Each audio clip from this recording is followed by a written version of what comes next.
Et salut à tous, c'est Steven. Aujourd'hui on se retrouve pour la toute première vidéo du guide sur Outward. Donc ça va être une série de vidéos sur l'aventure complète d'Outward.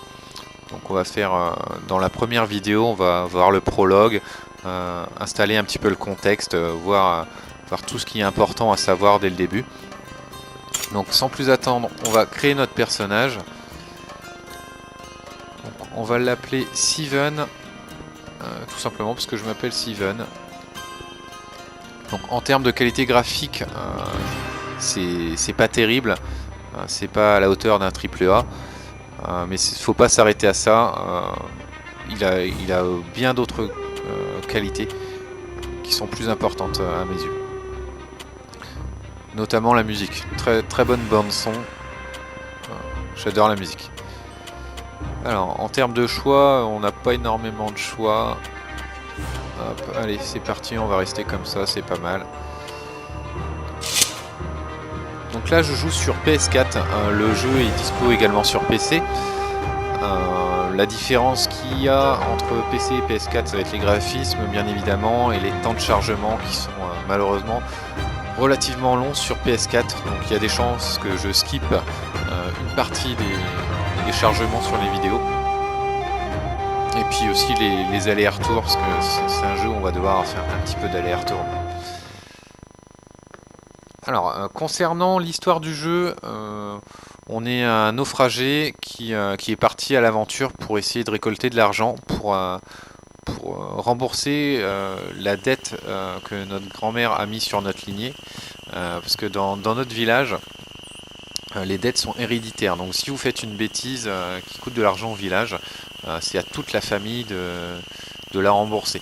Et là, a priori, il a fait une grosse bêtise parce que tous les mois on doit de l'argent. On est parti pendant 4 mois et du coup pendant 4 mois on n'a pas payé notre dette et on voulait la rembourser grâce à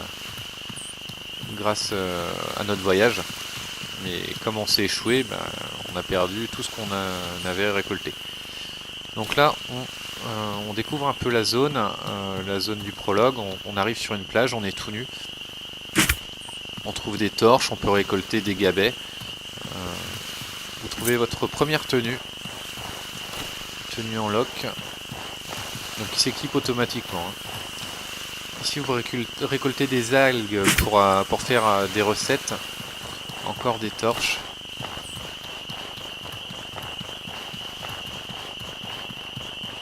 Donc là on suit le petit cours d'eau. C'est de l'eau potable, donc vous pouvez la boire. On récupère notre première arme qui est le harpon. Donc à chaque fois qu'on va récolter, ou récupérer du moins une nouvelle arme, je vais essayer de vous la montrer. Alors, hop, le harpon. Donc concernant le combat, je vais vous montrer les armes et puis les équipements. Donc vous avez comme statistique de dégâts de 16. Donc c'est une arme à deux mains. Vous voyez le petit symbole en fond. Donc c'est une arme qui fait 16 dégâts, qui a un impact de 14, une vitesse d'attaque de 1 et une durabilité de 150 sur 150 pour le moment, parce que en fait tout peut pourrir, il y a beaucoup d'éléments qui pourrissent et les armes peuvent se désagréger, se détériorer, et pareil pour les vêtements. Donc les dégâts, bon en gros c'est les dégâts que vous faites sur la barre de vie de vos ennemis. L'impact, c'est les dégâts que vous faites sur la barre d'impact des ennemis, parce que dès qu'elle arrive à 0, ils tombent. À la moitié, ils commencent à chanceler et donc ils sont déstabilisés. Donc c'est important aussi d'avoir des dégâts d'impact pour pouvoir enchaîner les coups plus facilement. La vitesse d'attaque, plus le chiffre est élevé, plus votre attaque sera rapide. Et donc la durabilité, c'est la durabilité, le nombre de coups qu'il faut mettre pour la détruire, etc. Sur les torches, pareil, vous avez une durabilité, c'est le temps que vous la laissez éclairer. Sinon, vous pouvez voir que vous avez sur la ligne équipement actuelle, tous les objets que vous équipez, vous n'avez pas à vous soucier du poids, parce que ça n'affecte pas. Même si vous aviez une arme qui coûte 10 kg, qui pèse 10 kg, ça n'impactera pas sur votre vitesse de déplacement. Alors que là, dans votre poche, vous pouvez porter que 10 kg. Si vous allez au-delà des 10 kg, vous allez vous déplacer difficilement. Donc ici on retrouve Izan, notre ami. On va pas aller le voir tout de suite. On va d'abord faire un peu le tour de la zone. On récolte des gabets. Alors, hop, je vais poser un petit peu d'équipement, tout simplement, pour pas être surchargé. Hop. Alors, je vais vous montrer un peu le moveset de chaque arme que je trouve. Donc, dans le jeu, vous pouvez faire des attaques normales, comme ça, des attaques spéciales, qui ne changent pas énormément, on a un peu plus d'allonge sur ces armes-là. Et vous pouvez faire des combos. Donc, si vous faites normal puis attaque spéciale, vous faites un autre moveset. Et donc c'est bien de combiner plusieurs attaques différentes pour pouvoir faire des mouvements différents et être un peu plus polyvalent et s'adapter à la situation. Donc là on fait attaque normale, attaque spéciale, normal, spécial. Vous voyez, les mouvements sont différents. Normal. Hop là, j'en ai fait un peu de trop. Bon, après vous pouvez enchaîner et avoir de nouveaux movesets. Là on a récupéré un scarabée ocre épicé. Donc ça nous permet de, si on le mange, de pouvoir résister au froid. Là on voit qu'on a soif. Donc on va aller rapidement boire. On va regarder déjà l'effet que ça a sur notre personnage. Donc l'endurance max baisse 3 fois plus vite. Donc on va boire pour éviter que notre endurance max baisse. Parce que là vous voyez, je vais vous montrer dans les statistiques, notre endurance est à 93 sur 93. Alors qu'au début elle était à 100 sur 100. En gros vous avez sur le cercle en bas à gauche, donc vous avez le cercle rouge qui est la vie, et le cercle jaune qui est l'endurance. Lorsque votre endurance est un peu grisée, finalement, elle est plus disponible à son maximum. La partie qui est grisée, vous ne pourrez pas l'utiliser. Ça va rogner finalement votre maximum d'endurance. Donc là, on est à 93 sur 93. Je viens de boire de l'eau, donc ça me donne un effet. Elle régénère de 0,3 d'endurance par seconde. Plus 10 de protection contre le temps de chaud, le temps de chaleur. Hop. Donc là on récupère une nouvelle arme, la pioche. Donc je vais vous montrer un petit peu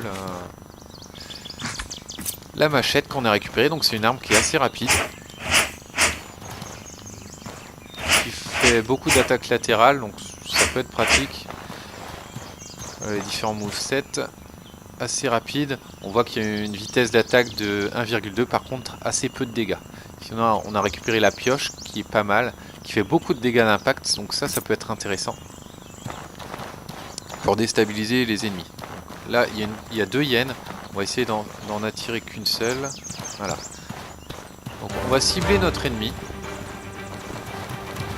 Vous voyez la barre grise, c'est sa barre d'impact. Donc vous pouvez soit attaquer, vous pouvez vous protéger comme ceci.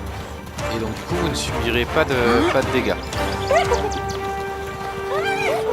Alors sur les hyènes, ce qui est pratique, c'est qu'ils font que des attaques de face et donc aucune attaque latérale. Donc vous avez juste à tourner et ils ne devraient pas vous toucher. Alors vous pouvez, ce que je fais habituellement contre les hyènes, dès qu'elle fait une attaque, je sprint et je lui mets un coup parce qu'elles ont tendance à reculer et tout ça, à faire des backdash pour éviter les coups finalement. Donc sinon on sprint, hop, un petit coup, on peut faire des roulades en appuyant sur sprint juste une fois, faites des roulades. Allez, on sprint, hop, un petit coup comme ça. Bon, elle en a profité pour me mettre un coup aussi. C'est pour ça que je préfère le faire une fois qu'elle est attaquée. Voilà, hop, et comme ça souvent elle se recule. Vous voyez la barre grise remonte assez rapidement, donc si vous voulez la déstabiliser,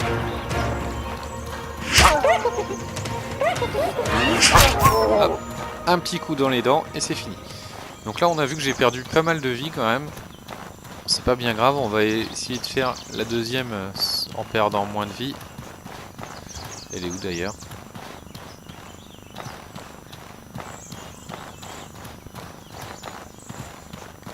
Ah bon, il n'y a qu'une hyène. Normalement vous en avez une deuxième. Hein. Je sais pas où elle est perdue dans l'eau. Bon, un bug certainement. Oh, c'est dommage. On aurait pu récupérer d'autres choses. Donc on peut récolter du bois, mais il n'y a pas d'intérêt. Ouais, c'est étonnant ça qu'il n'y a qu'une hyène. Bon, c'est tout, c'est pas grave. Et puis on récupère pas d'os de prédateur. Tant pis. On va récolter... Ah mince, c'est du bois. Je voulais récolter les gabets. Bon, c'est pas grave.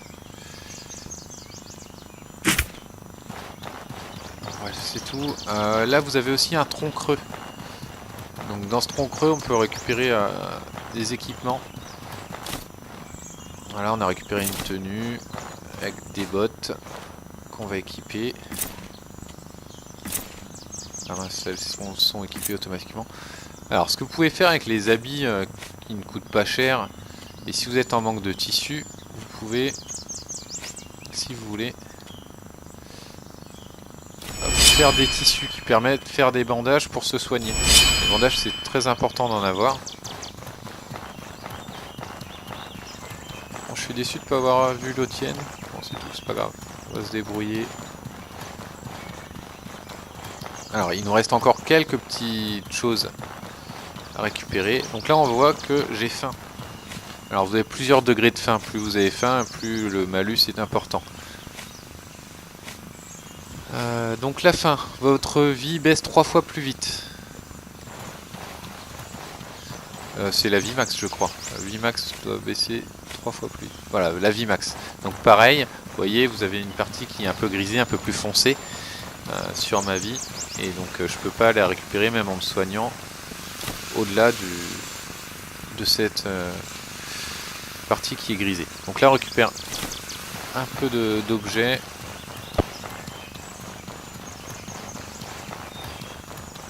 Et pour finir, une algue.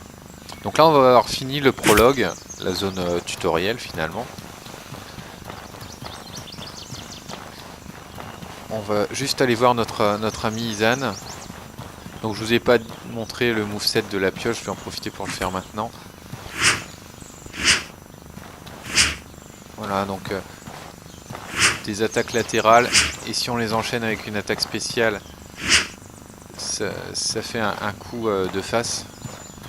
Et sinon, vous pouvez mettre des coups comme ça, qui va plus faire de l'impact qu'autre chose. Donc normal, spécial. Et donc bien évidemment, à chaque fois que vous courez, à chaque fois que vous mettez des coups, votre endurance baisse. Bon. Là on va récupérer un petit morceau de pain. On va parler à Izan. Bonjour.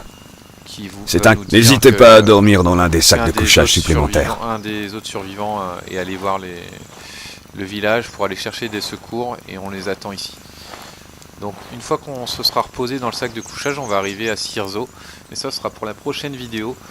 Donc dans la prochaine vidéo, on va visiter un peu Cyrzo. On va récupérer tous les objets qu'il y a à récupérer aux alentours pour bien s'équiper. Mais ça, ce sera le sujet d'une autre vidéo. Donc, je vous remercie d'avoir regardé la vidéo jusqu'au bout.